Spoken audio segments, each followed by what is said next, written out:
अस्सलाम वालेकुम स्टूडेंट्स, क्या हाल चाल है। इस लेक्चर में हम एक पास पेपर का क्वेश्चन डिस्कस करते हैं, कैपिटल इन्वेस्टमेंट अप्रेजल का, which is winter 2011, question number 6। ठीक है, विंटर 11 क्वेश्चन नंबर 6 को डिस्कस करते हैं और देखते हैं कि सवाल हमें क्या कहता है।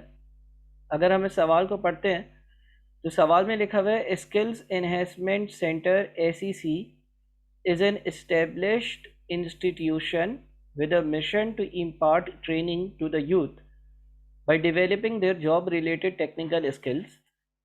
It offers industry specific 1 year diploma courses to students. ठीक है ना, एक इदारा है जो डिप्लोमा कोर्सेज करवाता है। In the recent past, several other institutions have started offering a wide range of new courses, with the result that the number of students enrolled in SEC's Textile Designing course (TDC) has declined to 175 students per annum। यानी कि क्योंकि surrounding में बहुत सारे similar courses या नए courses लोगों ने लॉन्च किए हैं, तो हमारे जो स्टूडेंट्स हैं पर्टिकुलरली उसका नंबर कम हो गया।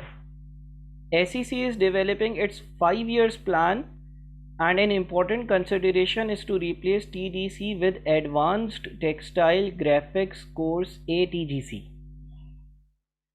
The following related information is available. Several computers will need to be upgraded at a cost of 3.5 lakh. ये एक कॉस्ट इनकर करनी पड़ेगी। However, if ATGC is not introduced, 30 such computers may be sold at rupees 12,000 each।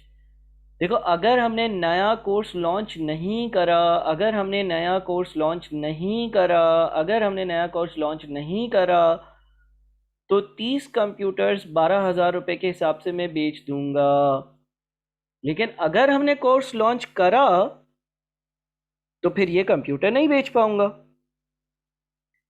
अभी last session में मैंने एक opportunity cost वाला concept बताया, तो इसका मतलब अगर मैं ये डिसीजन लेता हूँ ना, तो ये 30 इंटू 12,000, ये जो कंप्यूटर्स नहीं बेच पाऊंगा, जो सेल ऑफ कंप्यूटर से जो रेवेन्यू आ रहा है वो फॉरगो होगा, वो भी मेरी रेलिवेंट कॉस्ट होगी। The current book value of each computer is 15,000 rupees. एक कंप्यूटर की बुक वैल्यू 15,000 है। ATGC will inquire new textile designing software which costs rupees 1.2 million। ये नया सॉफ्टवेयर लेना पड़ेगा। The new course will be taught and managed by the existing staff। ये course existing staff ही पढ़ाएगा, which receives total remuneration of 6 million। और उनको तो 6 million में देता हूँ और देने ही पड़ेंगे। However, if the enrollment in ATGC program exceeds 225 students per annum, लेकिन अगर नंबर ऑफ स्टूडेंट्स 225 से ज़्यादा हुए, 2 new technical instructors would have to be engaged at a cost of rupees 1.8 million per annum, which will be payable in advance। तो नए 2 लोग higher करने पड़ेंगे और उसकी कॉस्ट 1.8 मिलियन होगी और एडवांस पे होगी।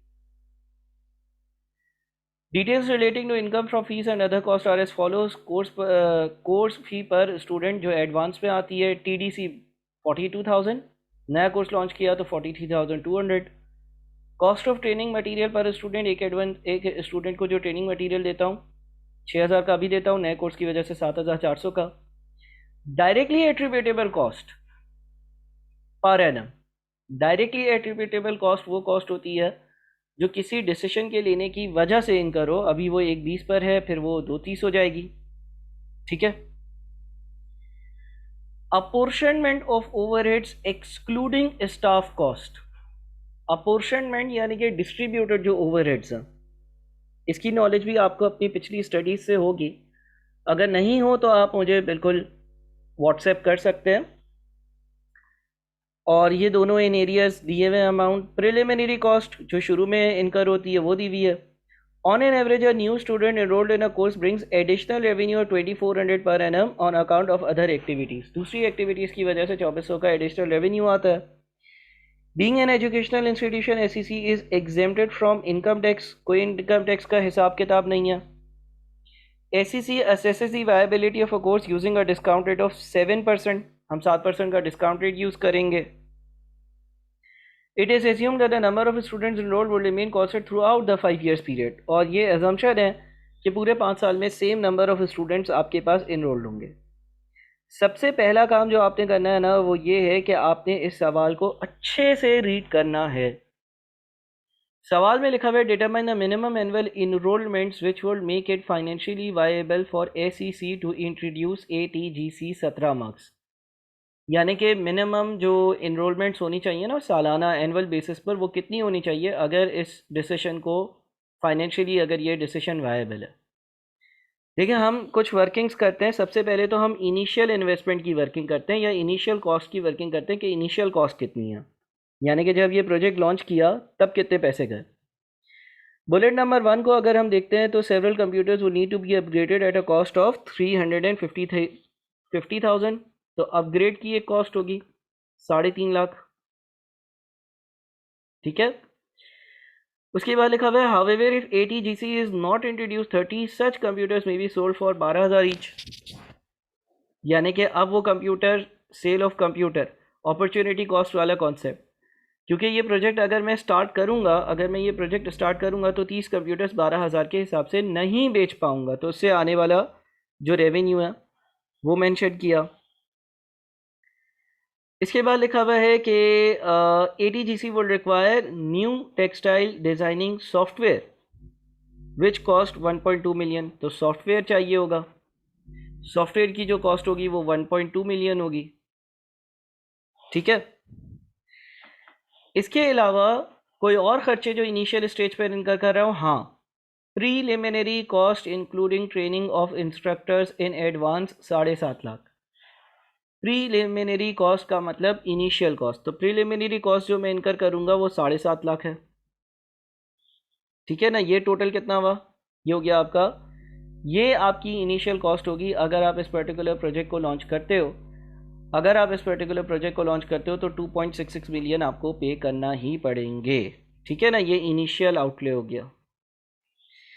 अच्छा, फिर हम देखते हैं कि इंक्रीमेंटल रेवेन्यू या कॉस्ट क्या है पर स्टूडेंट, यानी कि हमें कितना एडिशनल फायदा होगा। ठीक है ना। देखिए, पहले 175 स्टूडेंट्स जो है ना वो तो हमारे पास हैं। मैं पहले 175 स्टूडेंट्स की बात नहीं करता, उसके बाद अगर कोई स्टूडेंट आया। पहले 175 स्टूडेंट्स तो अभी मुझे 42,000 पे कर रहे हैं, वो 43,200 पे करेंगे, 1200 ज़्यादा पे करेंगे और कुछ खर्चे वगैरह ज़्यादा होंगे। लेकिन 175 के बाद यानी कि एडिशनल नेट रेवेन्यू पर student after 175 already enrolled students. बात समझे। एडिशनल रेवेन्यू जो मैं कमाऊंगा, एडिशनल नेट रेवेन्यू पर स्टूडेंट, हर स्टूडेंट का आफ्टर 175 ऑलरेडी इनरोल्ड स्टूडेंट्स। अभी 175 स्टूडेंट्स ऑलरेडी इनरोल्ड हैं। इन 175 स्टूडेंट्स के बाद जितने भी स्टूडेंट्स मेरे पास आएंगे उन पे जो मैं एडिशनल रेवेन्यू कमाऊंगा वो कितना होगा। देखिए, अगर कोई 175 स्टूडेंट्स तो अभी मेरे पास है ना, उनकी वर्किंग एक्सेप्टेड तरीके से होगी, वो बाद में देखते हैं। लेकिन उसके बाद अगर कोई इनरोल होगा तो वो मुझे 43,200 की कोर्स फी पे करेगा।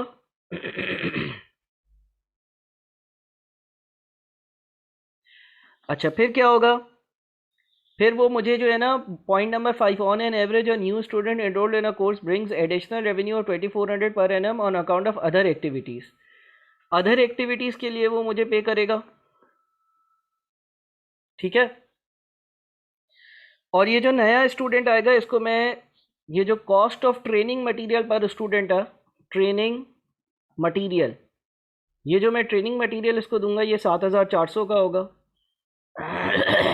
इसका मतलब ये हो गया कि 38,200 रुपीज़, 38,200 रुपीज़ जो है वो मेरा इंक्रीमेंटल रेवेन्यू होगा। 38,200 रुपीज़ मेरा इंक्रीमेंटल या इजाफी रेवेन्यू होगा। 38,200 रुपीज़ मेरा इंक्रीमेंटल रेवेन्यू होगा, मेरा इजाफी रेवेन्यू होगा। ठीक है, बात समझ में आती है। तो ये दो वर्किंग्स मैंने अभी आप लोगों के सामने करी। आई होप कि ये दोनों वर्किंग्स आपको समझ में आ रही होंगी। अच्छा, अब स्टूडेंट्स जो हैं वो अभी 175 है, सवाल में एक चीज़ लिखी हुई है बुलेट नंबर 3 में, the new course will be taught and manage by the existing staff which receives total remuneration of 6 million per annum. However, if the enrollment in ATGC program exceeds 225 students per annum, यानी कि अगर students 225 से ज़्यादा हुए, 2 new technical instructors will have to be engaged at a cost of 1.8 million per annum which will be payable in advance. यानी कि जब 225 की लिमिट क्रॉस होगी नंबर ऑफ स्टूडेंट्स की, तो मेरा हिसाब किताब अलग होगा, और 225 से कम स्टूडेंट्स हुए तो हिसाब किताब अलग होगा. मैं काम करता हूँ प्रेजेंट वैल्यू ऑफ 225 और लेस स्टूडेंट्स की वर्किंग करता हूँ. देखिए, अगर 225 या उससे कम स्टूडेंट्स हुए तो मेरी इनिशियल जो कॉस्ट होगी वो कितनी होगी. मेरी जो इनिशियल आउटले की कॉस्ट होगी वो हमने ऊपर कैलकुलेट करी. वो इनिशियल आउटले की जो कॉस्ट होगी ना, वो 2.66 मिलियन होगी. एग्रीड? सही है ना? अच्छा, दूसरी चीज़ अगर 225 के अंदर स्टूडेंट्स से, अगर 225 के अंदर स्टूडेंट्स से, तो 175 स्टूडेंट्स तो ऑलरेडी मेरे पास हैं, और इस पर मैं कुछ कमा रहा हूँ, ऑलरेडी कुछ कमा रहा हूँ. इन 175 स्टूडेंट्स पर ऑलरेडी मैं क्या कमा रहा हूँ. इन 175 स्टूडेंट्स जो मेरे पास इनरोल्ड है उनसे मैं 42,000 रुपीज़ की फ़ीस लेता हूँ, ठीक है, और उनको मैं 6,000 रुपये का स्टडी मटेरियल देता हूँ, यानी कि नेट 36,000. कोर्स फी पर स्टूडेंट 42,000 है, कॉस्ट ऑफ ट्रेनिंग मटेरियल पर स्टूडेंट 6,000 है. इसका मतलब जो ऑलरेडी इनरोल्ड स्टूडेंट्स हैं, करंट जो मेरा कोर्स चल रहा है उस पर मैं 36,000 कमा रहा हूँ. लेकिन अगर मैं नए कोर्स पर आ गया, अगर मैंने नया कोर्स लॉन्च कर दिया, तो अब मैं 43,200 माइनस 7,400, 43,200 माइनस 7,400 यानी कि 35,800 कमाऊंगा. इसका मतलब अगर मैंने नया कोर्स लॉन्च किया, तो एडिशनल में कुछ कमाऊंगा क्या एग्जिस्टिंग स्टूडेंट पे? नहीं, बल्कि 200 के हिसाब से नुकसान करूंगा. बात समझ में आ रही है? देखो, मैंने ये देखा नया कोर्स लॉन्च करने में जो है ना, वो क्या बन रहा हिसाब किताब, ठीक है, और पुराना जो कोर्स है ना उसके हिसाब से क्या हिसाब किताब बन रहा. तो इसका मतलब शुरू के 175 स्टूडेंट्स पे तो मुझे 200 का पर स्टूडेंट लॉस हो रहा, यानी कि हर साल 200 रुपये कम मिलेंगे. तो जो करंट स्टूडेंट्स हैं उनका क्या हिसाब किताब होगा. अच्छा देखिए, ये 200 का लॉस हर साल होगा, है ना, हर साल का मतलब, और इन एडवांस ये चीज़ें होनी है. और टाइम फ्रेम क्या है? 7% का डिस्काउंट रेट है, और कितने सालों की बात हो रही है? ये कोर्स कितने साल चलेगा? कहीं लिखा हुआ है सवाल में? 5 years, 5 साल की बात हो रही है. यानी कि ये नुकसान होगा year 0, year 1, year 2, year 3, year 4, ठीक है ना. ईयर 0, 1, 2, 3, 4, 4 बार नुकसान होगा. तो मुझे चारों सालों की वैल्यू को डिस्काउंट ऑफ करना होगा. चारों सालों की वैल्यू को डिस्काउंट ऑफ करने के लिए मैं एक काम करता हूँ कि ज़रा फैक्टर कैलकुलेट करता हूँ. फैक्टर कैसे कैलकुलेट होगा भाई? फैक्टर ऐसे कैलकुलेट होगा डिस्काउंटिंग का, 1 minus 1 plus 7% power -4 divided by 7%. इससे year number 1 2 3 4, year number 1 2 3 4, year number 1 2 3 4, year number 1 2 3 4 की डिस्काउंटिंग हो सकती है +1, क्योंकि ईयर 0 पर भी वैल्यू है. या आप मुझसे जो है वो लाइव सेशन वगैरह में डिस्कस भी कर सकते हैं कि ये फॉर्मूला मैंने कैसे लिखा,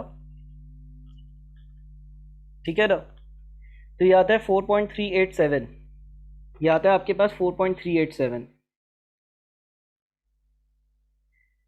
देखो ये जो है ना, ये ईयर 1 2 3 4 का फैक्टर है, +1 इसलिए क्योंकि एडवांस में चीज़ें मिल रही हैं, तो ईयर 0 पर भी मिल रही होंगी. सही है ना. तो हर साल 200 का नेट नुकसान, मल्टीप्लाइड बाय फैक्टर ऑफ 4.387. अच्छा देखिए, मैं डायरेक्ट प्रेजेंट वैल्यू निकाल रहा हूँ. आप ऐसा भी कर सकते हैं कि 200 लिखें अलग जगह पर, 4.387 लिखें अलग जगह पर, और उसको मल्टीप्लाई करें. मेरा मकसद आपको सवाल को समझाना है, तो समझाने के लिए मैं कुछ वर्किंग्स कॉम्प्रेस कर रहा हूँ, ताकि जब मैं आपको ये एक्सेल की शीट दूँ तो आपके सामने ये वर्किंग कॉम्प्रेस फॉर्म में हो. तो ये 877 समथिंग बन रहा है आई बिलीव। ठीक है जनाब।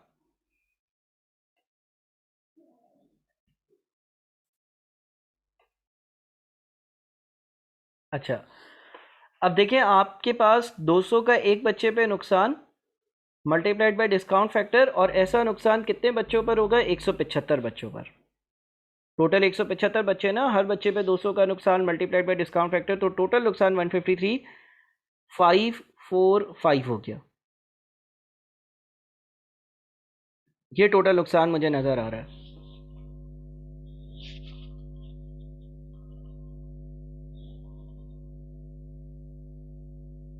ठीक है। अच्छा जी, इसके अलावा क्या होगा? इसके अलावा अगर हम एडिशनल रेवेन्यू की बात करें या एडिशनल दूसरी चीज़ों की बात करें, देखिए एक और चीज़ यहाँ पे लिखी हुई थी, डायरेक्टली एट्रीब्यूटेबल कॉस्ट, यानी कि अगर मैं करंट प्रोग्राम की बात करूं तो 1,20,000 रुपए की मैं कॉस्ट पे कर रहा हूं। अगर एटीजीसी पर जाऊंगा तो 2,30 की कॉस्ट पे करूंगा in arrears. In arrears, in arrears का मतलब क्या है? और एक्स्ट्रा कॉस्ट कितनी पे कर रहा हूं? इन एरियर्स का मतलब है at the end of each year. At the end of each year, और अगर मैं 5 बार पे करता हूं तो डिस्काउंट फैक्टर कैसे कैलकुलेट होगा? 1 minus 1 plus 7% power minus 5 divided by 7%। ठीक है, इसको ज़रा कैलकुलेट करते हैं। 1.07 की power -5, 1 minus answer divided by 0.07, यानी कि 4.1 बनता है। 4.1 बनता है। ठीक है, तो अब ज़रा देखिएगा। देखिए मैं हर साल कितना ज़्यादा खर्चा पे करूंगा नए प्रोग्राम के लिए। अगेन डिफरेंशियल कैश फ्लोज वाली टेक्निक में यूज़ कर रहा हूँ। ठीक है, डिफरेंशियल कैश फ्लोज वाली टेक्निक में यूज़ कर रहा हूँ, तो मैं हर साल जो है वो 1,10,000 एक्स्ट्रा पे कर रहा हूँ, और डिस्काउंट फैक्टर जो है 4.1 का, उसके हिसाब से 451,000 बन जाता है। ठीक है, ये आपके पास डायरेक्टली एट्रीब्यूटेबल कॉस्ट है।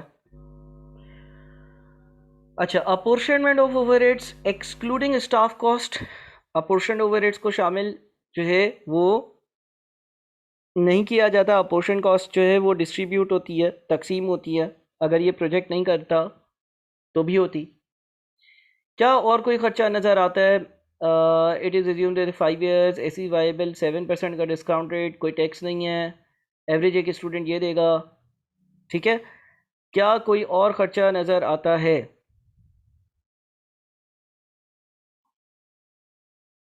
अगर हम सवाल को अच्छे से देख लें, ऊपर इंट्रोडक्शन था, उसके बाद 175 स्टूडेंट हैं, 5 साल, सेवरल कंप्यूटर्स वगैरह वाली बात थी, net software, the new course will be taught. हाँ, the new course will be taught and manage by the existing staff which receives total remuneration of 6 million per annum. However, if the enrollment in ATGC program exceeds to 25,000 units, तो नए लोग चाहिए होंगे। लेकिन अभी तो हम ये एज्यूम कर रहे हैं कि जो स्टूडेंट्स हो ना वो 225 या उससे कम हो। तो अगर स्टूडेंट्स 225 या उससे कम होंगे तो फिर और कोई खर्चा नज़र नहीं आता। और इस हिसाब से ये हमारा 1 मिनट आउटफ्लो था, इनिशियल आउटले। ठीक है, 2660,000 का ये हमारा आउटले था। अच्छा, ये भी हमारी कॉस्ट है, सारी की सारी कॉस्ट ही हैं। तो ये 3,264,545 जो है वो टोटल अमाउंट बना। ये अमाउंट उस शर्त में बन रहा है, ये अमाउंट उस शर्त में बन रहा है कि जो हमारे नंबर ऑफ स्टूडेंट्स हो ना वो 225 से कम हो। ठीक है। अच्छा, अब सवाल ने पूछा था determine the minimum annual enrolments which will make it financial viable for SCC to introduce ATGC. देखिए ये खर्चा जो मैंने कैलकुलेट किया है ना, ये खर्चा जो मैंने कैलकुलेट किया वो ये कैलकुलेट कर लिया कि यार डिफरेंसेस क्या आ रहे हैं। ठीक है, अगर बच्चे 225 या उससे कम होते हैं, अगर बच्चे 225 या उससे कम होते हैं तो ये डिफरेंसेस आ रहे हैं, यानी कि इतना खर्चा ज़्यादा आ रहा है, खर्चों की प्रेजेंट वैल्यू है।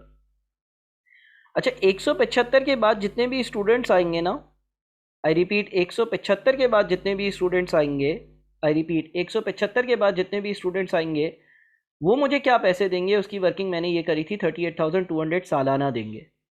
175 के बाद जो स्टूडेंट्स आएंगे, अगर लेट से 225 स्टूडेंट्स की बात करता हूँ, 175 के बाद जितने भी स्टूडेंट्स आएंगे वो मुझे 38,200 रुपीज़ एक्स्ट्रा देंगे। ये वर्किंग ये है कि भाई अगर बच्चे जो है वो 225 या उससे पीछे रहे तो खर्चों की प्रेजेंट वैल्यू क्या होगी।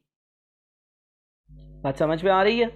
अगर 225 या उससे कम बच्चे हुए तो जो आपके करंट 175 बच्चे हैं उनकी कॉस्ट क्या होगी। अब जो नया बच्चा आएगा ना, जो नया बच्चा आएगा वो तो नेट मुझे 38,200 सालाना कमा कर देगा, और वो फीस कब पे करेगा? ईयर 0, ईयर 1, ईयर 2, ईयर 3 और ईयर 4 पर। इसका मतलब ये जो फीस देगा उसकी जो प्रेजेंट वैल्यू बनती है वो क्या बनती है?